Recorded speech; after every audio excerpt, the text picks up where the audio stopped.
Hi sir, మీ పేరు? నా పేరు తోట రామకృష్ణ. ఎక్కడి నుంచి వచ్చారు? రామచంద్రపురం నియోజకవర్గం నుంచి వచ్చాం. ఓకే, అంటే ఇప్పుడు ఈ రోజు జనసేన 12వ ఆవిర్భావ సభ అయితే జరుగుతుంది కదా, మీకు ఎలా అనిపిస్తుంది? చాలా సంతోషకరంగా ఉంది. ఎందుకంటే 12 సంవత్సరాల తర్వాత ఎన్నో బాధలు, ఎన్నో అవమానాలు, ఎన్నో ఒడిదుడుకుల తర్వాత జరుపుకునే మొదటి పండుగ చాలా సంతోషకరంగా ఉంది. నిజమైన హోలీ ఈ రోజు జరుపుకున్నట్టుగా అభిప్రాయపడుతున్నాం. అంటే ఇక్కడ చూసిన జనం అందరినీ చూస్తే అందరూ ఏమంటారంటే మరో కుంభమేళ అంటున్నారు, అంత జనసందోహం అయితే వస్తున్నారు, దానికి మీరేమంటారు? కుంభమేళం తలపించేలాగా ఉంది. మొత్తం వ్యవహారం చూస్తుంటే వచ్చిన వాళ్ళు కూడా అన్ని ఏర్పాట్లు కూడా చేయడం జరుగుతుంది. చాలా వచ్చిన వాళ్ళు ఎవరో ఇబ్బంది పడకుండా పార్కింగ్ అయితేనే ఉంది, మజ్జి ప్యాకెట్లు, పుచ్చకాయలు, మొత్తం ఫుడ్ అన్ని కూడా అరేంజ్మెంట్స్ మాత్రం చాలా చాలా చక్కగా చేశారు. ఇంకో విషయం ఏంటంటే అధికారం వచ్చిన తర్వాత మొట్టమొదటిసారి జరుపుకునే ఆవిర్భావ సభ కదా, దానికి మీరేమంటారు? నిజంగా అది కనిపిస్తుంది.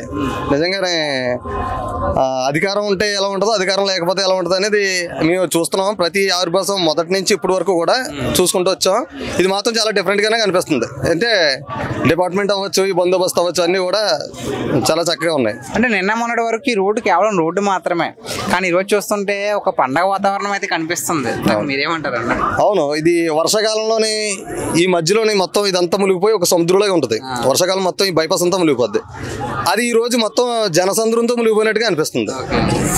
అంటే ఇప్పుడు పరిపాలన ఎలా ఉంది మన పవన్ కళ్యాణ్ గారు? పరిపాలన ఇంకా ఆయన కోసం అని చెప్పనక్కర్లేదు.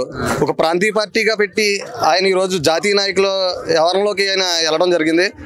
జాతీయ స్థాయిలో పవన్ కళ్యాణ్ గారు ఏంటనేది నిరూపించుకోవడం జరుగుతుంది. దీనికి జన సైనికులందరూ కూడా చాలా సంతోషంగా ఉన్నారు.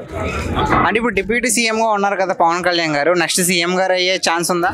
ఖచ్చితంగానే అందరూ ఎదురు చూస్తున్నారు. ఆంధ్ర రాష్ట్ర జనమే కాదు, మిగతా తెలుగు ప్రజలు ఎక్కడైతే ఉన్నారో అందరూ కూడా ఆయన సీఎం స్థాయిలో చూద్దామని అందరూ అభిప్రాయపడుతున్నారు.